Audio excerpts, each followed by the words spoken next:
यवतमाळ तालुक्यातील साकूर गावात अघोरी कृत्य करण्याच्या प्रयत्नात असलेल्या 5 जणांना यवतमाळ ग्रामीण पोलिसांनी अटक केली आहे। पोलिसांना मिळालेल्या गोपनीय माहितीनुसार साकूर येथील एका घरात काही व्यक्ती अघोरी कृत्य करत असल्याची शंका होती।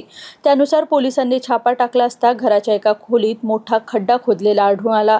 या खड्ड्याच्या आजूबाजूला लिंबू, नारळ, ओटीचे साहित्य व इतर संशयास्पद वस्तू सापडल्या। घटनास्थळावरून आकाश कोटनाके, कुणाल खेकारे, ऋषभ तोडसकर, प्रदीप इडपाते आणि बबलू एरेकर या 5 जणांना अटक करण्यात आली। या प्रकरणातील आणखी एक आरोपी सध्या फरार असून त्याचा शोध पोलीस घेत आहे।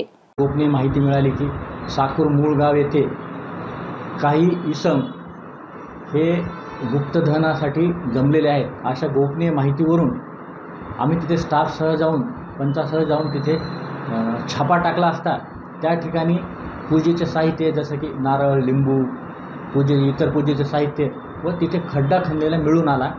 त्यावरून आम्ही 5 आरोपी त्यांना ताब्यात घेतलेला आहे आणि सदर प्रकरणी गुन्हा दाखल करून कायदेशीर तपास सुरू आहे। आणि असे आघोरी प्रकार यापुढे कुठे घडत असतील तर आम्ही ते नक्कीच हाणून पाडू। मी ह्या अनुषंगाने जनतेला असं आवाहन करेन की अशा ज्या अंधश्रद्धा आहेत आणि आघोरी प्रकार आहेत अशा न करता स्वतःच्या मेहनतीवर विश्वास ठेवून आपण सोनं मिळवावं, प्रगती करावी आणि अशा आघोरी प्रकारातून एखादा बळी वगैरे देण्याचा प्रयत्न करू नये। तसा काही प्रकार झाला तर पोलीस दल सतर्क असून त्यावर कडकच्या कडक कायदेशीर कारवाई करू।